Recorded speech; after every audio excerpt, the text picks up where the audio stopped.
But this next game is going to be on Steps of War. Let's get started.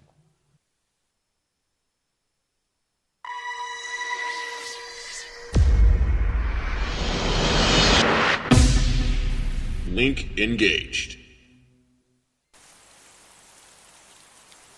All right, welcome to the TeamSpeak Team Liquid Open. This is going to be on the EU server. This is the 6th one in the series, and we are at Game 3. The score is 1-1 between mouzMorrow, our red Zerg here, morphing in at the top right position on Steps of War, versus our blue Protoss Insolence here at the bottom left position. So, of course, Steps of War, a very close spawn positions map. The ramps basically just lend themselves to early rushes. Your natural ramp is very wide, although it is a little far from the natural. And I think this map lends itself pretty well to Mutalisk simply because of the way that the maps are, the expansions are laid out. You have your natural with its back to a cliff, and it really allows you to just go around, get behind the main, get behind the natural, and go back and forth between your bases. However, whether we'll see Morrow do that type of play or not is yet to be seen. The middle of the map is a little smaller than in maps like Xel'Naga Caverns or Shakira's Plateau. It's more like what we had in Metalopolis, but it is pretty wide open, so we might be able to see some really nice surrounds, really big army play there if we can get to the late game here.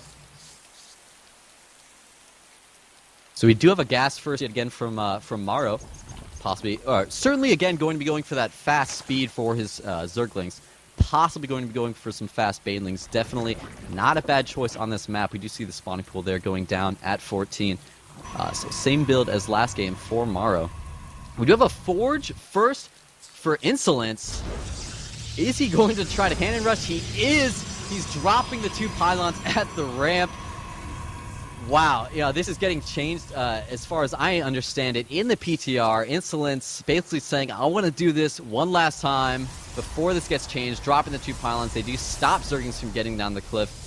I think all Zerg players watching this game right now are basically face-palming and are really upset at this point because this is such a hard build to deal with as Zerg. That's really the reason why it's getting changed, is it's relatively easy for Protoss to execute and very difficult for Zerg to deal with once it gets started, because only 2 Zerglings can hit, a pylon at a time, or maybe the closer one, 3 can hit it. So it's very hard to break out with conventional means. You have to bring some creep over and bring a spine crawler over to the ramp, or go to Nidus worms. So very difficult to deal with.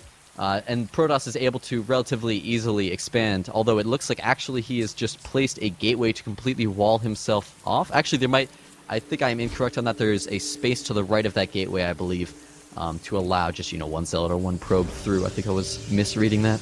So we do see just Zerglings from Morrow right now, but he is building a Baneling nest. So it looks like his option, what he's going to try to do to break out of this, is just use a standard Baneling bust, just walk down and just break out of that pylon real quickly. Meanwhile, Protoss is getting gas, so it looks like instead of just using this to contain the Zerg while he expands, he's just using it to put the Zerg in a little bit of a tough spot, not allow the Zerg to expand while he builds up to the tech choice that he believes will work out best for him. There's the Cybernetics Core going down right now. Morrow, just with his Overlord in here, seeing everything that the Protoss is doing, knows exactly what's going on, is sending that over to just go right behind the natural and pay attention for when that expansion is going to go down. Second gateway now going down for Insolence, so really interested to see what exactly he is planning to do with this build. Builds like this, it's all about the transition. It's all about how you plan on transitioning out of this build into the mid-game. Queen, gotta be careful. You might lose these, using it to absorb the damage. Pylons, both of them taken out by Banelings. Cannon gonna do nothing. So Insolence not placing another pylon behind or another cannon. Just kind of going halfway with this build, just allowing it to get taken out pretty easily rather than going full on with it as a lot of Protoss players try to do. But he did accomplish his mission of really delaying the Zerg hatchery, because he's already at 31 food. We're already at, the 6-minute mark in the game, and that's when the hatchery is getting put down. And that's definitely not what Zerg likes to do. Zerg likes to take their hatcheries, as fast as possible, get that expansion going, and defend it with, Queens just spawning larvae like crazy. So we do see Warp Gate getting chrono boosted, and we do have 4 gateways for Insolence. So it looks like his transition out of this is to go into a standard 4-gate build off of 2 gas. Really interesting, because He of course delayed that expansion by quite a lot for Morrow. He does have a queen on his main, but he's still on much fewer larvae than he would like to be on right now. He didn't put a hatchery in his main. He just waited until he could take his natural. And this 4K is just going to produce so many units. And, the fact that he's on 2 gas means he's going to be producing a lot more sentries. If he was on 1 gas, he'd be doing just Zealot Stalker for the most part. But the fact that he's on 2 gas means he's going to produce a lot of sentries and probably going to go try to do that really typical Protoss push of going forwards and just force-fielding the Zerg ramp and not allowing any reinforcements down while he tries to kill the natural. That would be what I would expect to see from this game so far. However, we do see a robotics facility finishing up now for Insolence. Really odd that we're seeing 4-gate plus Robo off of 1 base. I really thought he was just going to try to be really aggressive with this 4-gate. But instead it looks like he's just kind of... It's almost like he's preparing for an expansion, that he's getting +1 and he's getting this Robo, but he has not started the expansion yet. So I guess probably just going to be waiting for this +1 before he tries to hit. I don't know if that's such a wise move, though. He set himself up for a really nice timing by delaying that expansion. And every moment that he waits is time that Morrow is just spamming drones. If we look at the production tab, he's got 7 drones in production right now. He's just making a boatload of drones, and if the Protoss player allows him to just build all those drones and build up, he's just simply not going to be able to break him because of the amount of units that Zerg will be able to pump out of these 2 bases with queens supporting them. Looks like Protoss is starting to move out right now. His +1 is almost finished. First Immortal is out. Looks like that's what he wanted. He wanted the 4-gate, but he wanted +1 and Immortal to help deal with the Zerglings with the +1 and the Spine Crawlers with the Immortal. Here comes the push right now. Stalker's out in front, scouting out a little bit. We do have 3 Spine Crawlers spotting them right here. Protoss just constantly reinforcing, trying to come. Here comes the attack, pulling drones from Morrow here. Protoss is kind of dancing back and forth. There go the force fields, blocking off the Zerg units. Zerg really means a lot more. He does not have enough to defend right here. Immortal doing tons of damage. But it looks like these drones and the fact that the roaches just came out are kind of giving the Protoss pause right here.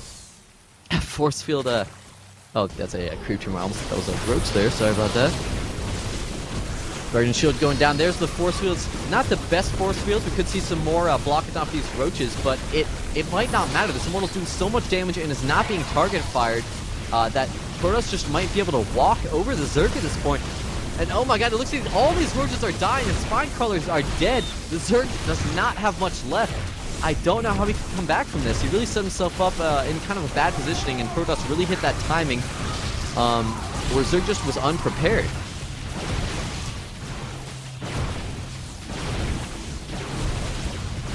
Protoss easily going to be able to take out the natural here. Queen and units just falling back. If they try to attack, Protoss can easily just force field the ramp. Oh, looks like he's opting not to do that, actually. He's just going to take on this army full force, bring in some Zealots to reinforce, now force fielding the ramp. There's the GG from Morrow.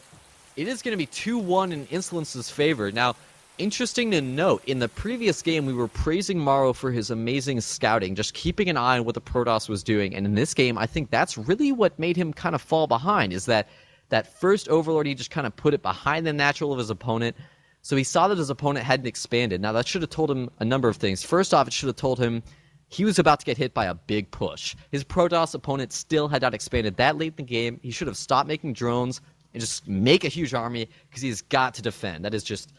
You got to know that at that point. And the other thing was that he never sent the Overlord back into his opponent's base, and I don't think, as far as I know, that he was sending Zerglings to scout the Protoss base. So I don't think he knew when the Protoss moved until a little bit late once he was at doorstep. Unless I'm mistaken on that, I believe that's what happened.